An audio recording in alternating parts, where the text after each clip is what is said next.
don't matter. Many learning situations are actually composed of a combination of classical and operant conditioning. Several lines of research suggest that interactions between classical and operant conditioning have important motivational consequences. Again, we're not really sure whether these two things are the same or whether they really are different entities entirely. Some behaviors might be better controlled by classical conditioning and others might be better controlled by operant conditioning.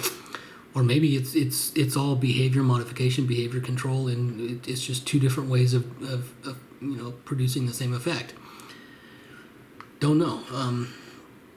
But we do know that these are kind of two sides of the same coin, and they're two ways, two methods, two very effective methods of altering behavior and teaching someone that this is the right way to do things and this is not.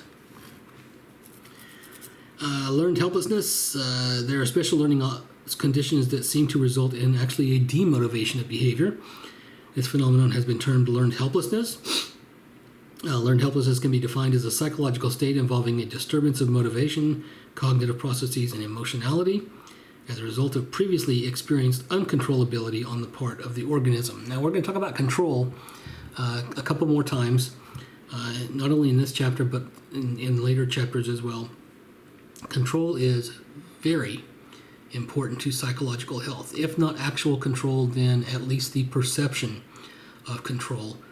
We like being in control. We like being in control of not only our situation, but also what happens to us.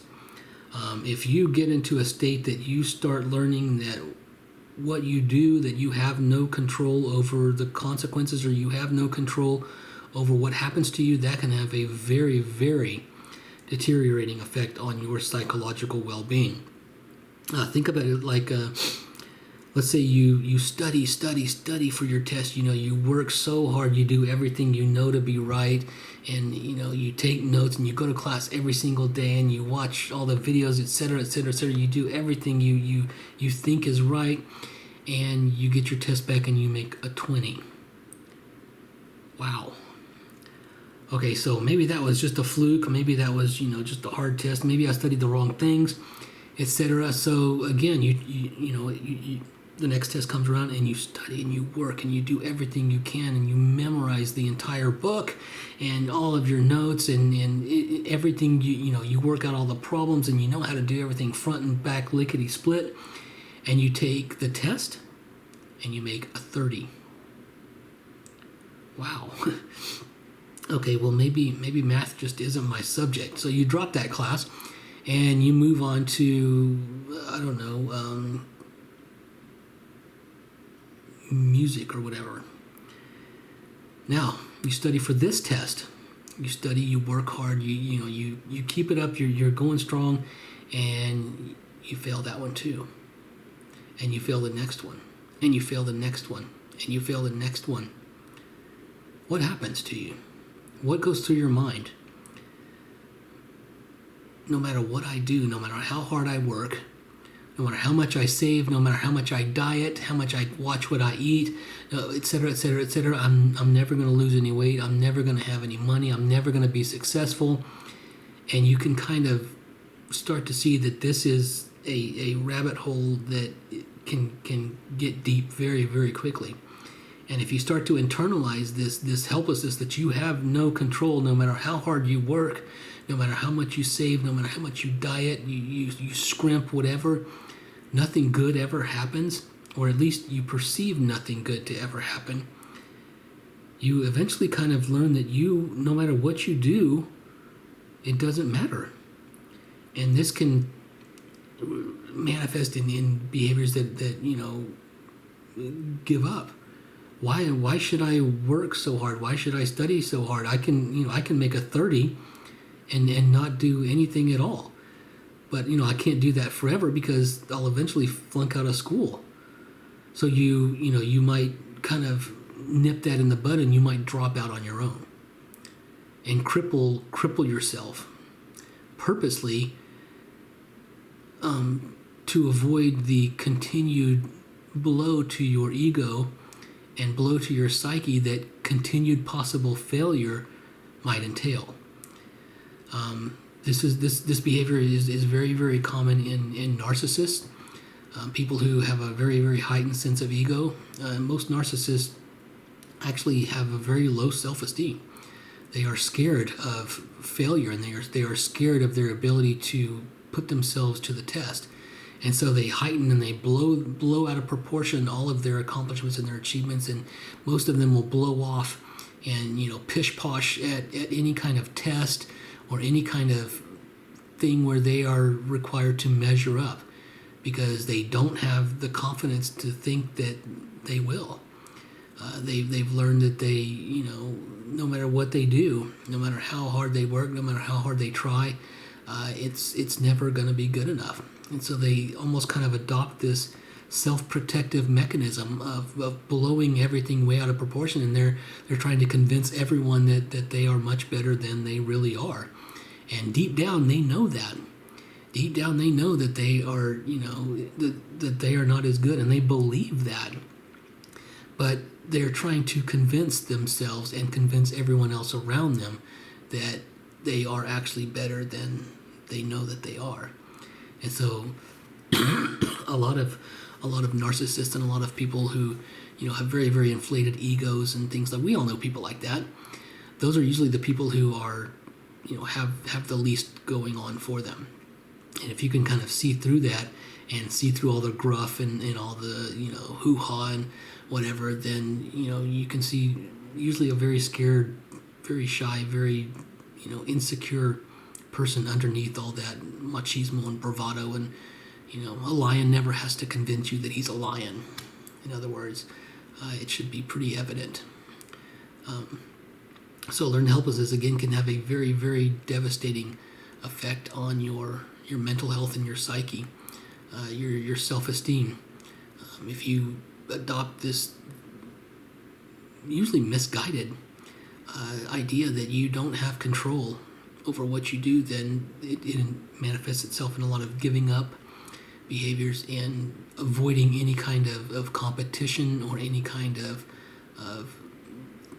ideal where you have to measure up, because you can't risk the blow to your self-esteem that another failure might entail, and so you just blow off and brush off any chance you have of actually proving not only to yourself but other people that you've actually got the goods. And so they will sidestep that almost every single time, and that's how you can really tell someone who doesn't really have the self-confidence and self-esteem that they claim that they do.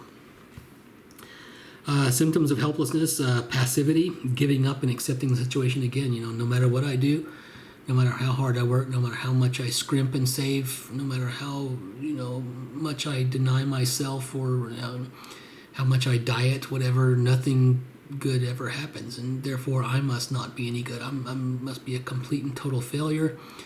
Nothing I do ever works out. Nothing I do is ever right. Blah blah blah blah blah blah, and you kind of sink into this self-defeatist depression. And when we get to the disorders chapter, we'll see that depression is probably one of the worst mental health issues going on today. It is very, very devastating. If you've ever had depression, you know exactly what I'm talking about. It is not something to play around with. Because again, the very thing that you need to do to overcome the depressed state is the very thing that you can't do. And that is test yourself and get up off the couch and get up out of bed and make small little efforts that seem just completely insurmountable in your head. That's how you get over it. But again, the demon keeps crawling in and telling you that you can't, and telling you that you're not good enough and that you're not worth it, etc., etc., etc. Second symptom, retardation of learning. The consequences of a situation cannot be altered by your behavior. Again, you essentially kind of give up and crawl into your own little shell and your own little hole. And there's you don't put yourself out there. You stop going for anything. You stop setting goals for yourself, because again, what if you fail? What if you go for this thing and you fail again? That's only going to strengthen and reinforce the fact that you are a miserable loser who can't do anything right And this is only just another example. And I really just don't have the strength or the drive or the determination to fail again, so I'm just not even going to try. Somatic effects, decreased aggressiveness in aversive or competitive situations. Again, you're going to avoid any kind of competition because that is another chance or another possibility to fail, which again would further reinforce the idea or the notion that you are a loser. And if but again, the one thing you need to do is you need to win. The easiest way to get out of this is to put yourself out there and win. Put yourself out there and do something good. Take the test and pass it. That will turn this around very, very quickly and show yourself that you're not a loser. You are smart. You belong here, etc. So a lot of students, especially when they first start out, don't make it past their freshman or sophomore year because of this very phenomenon. It's not the end of the world. Don't fall into this trap because it is a very easy trap to fall into. Don't give up. Keep pushing yourself in everything, not only your schoolwork or your studies, but everything that you do. Because again, if you kind of feed into this monster, this self-doubt, this voice in your head that says that you're not good enough, you can't do it, whatever, then that will only make it stronger, and it will only again reinforce the idea that you're not, which will in fact make you less able to compete, which will in fact reinforce the idea that you're not good enough, etc., etc., etc. And so it kind of feeds on itself. This idea of learned helplessness is very, very powerful, and it feeds directly into the psychological disorder of major depression. And it's a very, very common cause. Failure after strings of failures. You tend to internalize that, and instead of external, people who are depressed tend to internalize failures and externalize successes. And this is exactly why they have such a very low opinion of themselves. But it's not impossible to come out of. The key to understanding the phenomenon of learned helplessness is, again, the concept of control. Control is very, very important. We like to have control over what happens to us. And, in a just world, the more you study, the higher the grade you should get. The more you save, the more money you should have. The more you diet, the more you eat healthy, the more weight you should lose. This idea of being able to control what happens to you. If I do the right things, if I do what I'm supposed to do, then I should get the benefits as well. Otherwise, why bother? So this idea of this perception of control, you really don't have control, but the idea that we do is very, very powerful. Trauma by itself is not sufficient to produce learned helplessness as long as the organism can come to control the trauma in some manner. Again, control is very, very important. Learned helplessness apparently results from the organism's act of learning that it cannot control what happens to it. Again, no matter how hard you work, how hard you save, how hard you diet, whatever, nothing good ever comes from it. Sometimes I fail, sometimes I succeed. That's just life. It usually has very little to do with any kind of act on your part. You're going to fail some of the time. You're not always going to succeed. But it's how you view those failures. You can either view them as learning experiences, or you can internalize them and start to adopt them as a core part of your self-concept, your self-esteem, your self-efficacy. All of these things are going to go into how you see yourself and your chances of success. So internalizing successes and externalizing failures is a very good way of kind of flipping that switch in your mind and being able to kind of take credit for things that are good that happen to you, and kind of maybe shift blame on things that don't, instead of internalizing failures and externalizing successes. There may be and probably is a similarity between the laboratory phenomenon of learned helplessness and the real-world phenomenon depression. Again, we just talked about that at length. It's not surprising that this can very, very quickly lead to a very, very depressed state. Again, control is central and key in this phenomenon. Depressed individuals, like those with learned helplessness, tend to be very passive. They tend to have a negative cognitive set. They believe their behavior will be ineffective. They are usually less aggressive and less competitive than non-depressed persons because, again, you can't risk another possible loss and another possible blow to your self-esteem. So you're just going to avoid all competition and all, instances or opportunities to put yourself out there. When, in fact, that is the fastest and the best way to get over this hump. Even professional baseball players who have been on a streak of strikeouts or whatever, eventually they're going to learn that this is something about me. Or golfers or sports psychology uses this a lot.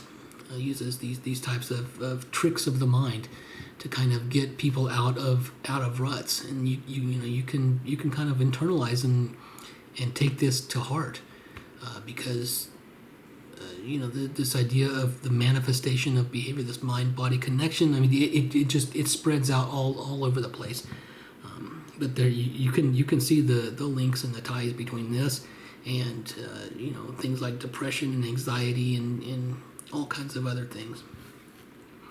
The belief in the similarity between learned helplessness and depression suggests that depressed individuals might be helped by therapies that show them how their behavior can be effective in changing their environment. Again, this is what we just talked about as well. The expectation that behavior will be ineffective in changing a particular environment leads to a drastic reduction in attempts to control the environment in other situations. The helpless organism essentially gives up. So you start to paint every single scenario with this brush, that you're just not good enough and you're not effective. No matter what you do, no matter how hard you work, nothing is ever going to work out right. And if that happens, in school, then you might start to, take that to heart with dating and with sports and with everything, that you're not good enough. So you stop trying. And eventually that, again, will actually reinforce the idea that these activities are also off limits to you and you're not good enough to do these as well. And you can really, really dive bomb very, very quickly. It tends to feed off of itself. And learned helplessness is just, if you've ever gone through this, you know exactly what I'm talking about. You know exactly what it feels like. And it's something that's got to be jump-started and swam away from very, very effectively and very, very quickly, or it will just swallow you up and consume you whole. Observational learning. Observational learning is based on the idea that a large part of human behavior results from vicarious learning. That is, we learn a great deal simply by observing others. And these others are called models. People who, I might have mentioned this a little bit in the last chapter, in the developmental chapter, about how you can learn from Big Brother and things like that. But watching other people and watching the consequences of their behaviors, you can actually kind of internalize that and learn from watching the experiences of others.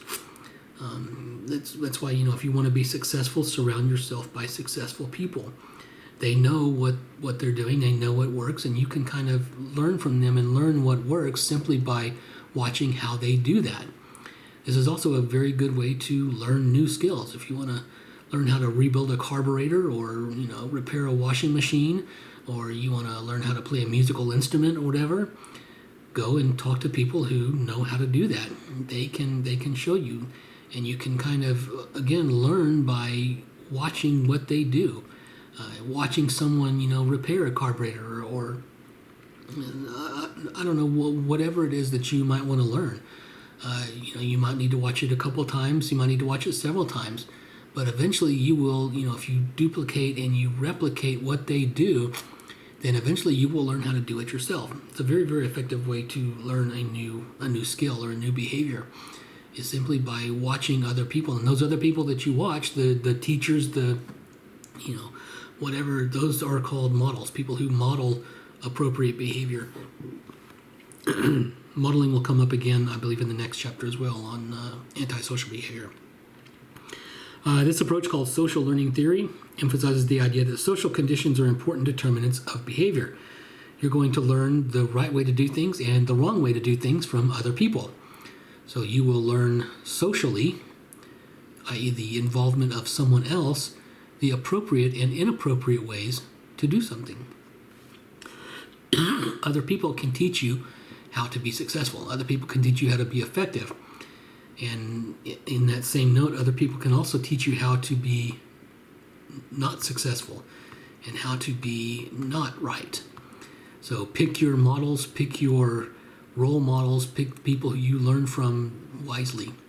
Because just as you can be taught the correct way to do something, you can also be taught the incorrect way to do something. Bandura argued that humans are neither compelled by inner forces, such as with Freud, all the demons inside of us that are dying to get out. We've talked about Freud before. Nor totally controlled by the environment, by the outside. So it's not completely internal and it's not completely external.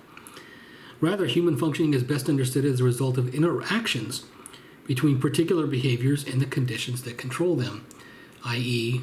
reinforcement, punishment, i.e. the association of two stimuli together are going to change or alter your behavior, i.e. watching someone else who knows what they're doing and modeling or replicating that what they do and doing it right. You want to learn how to cook a steak, watch someone cook a steak and do what they do. That person that you are watching is the model, and you are learning from that model. It's a very, very effective way to learn. That's a social interaction. We are the involvement of other people. It's not something that you synthesized from the atmosphere. Someone taught you, someone showed you how to do that. That makes it a social behavior. Humans can regulate their own behaviors internally.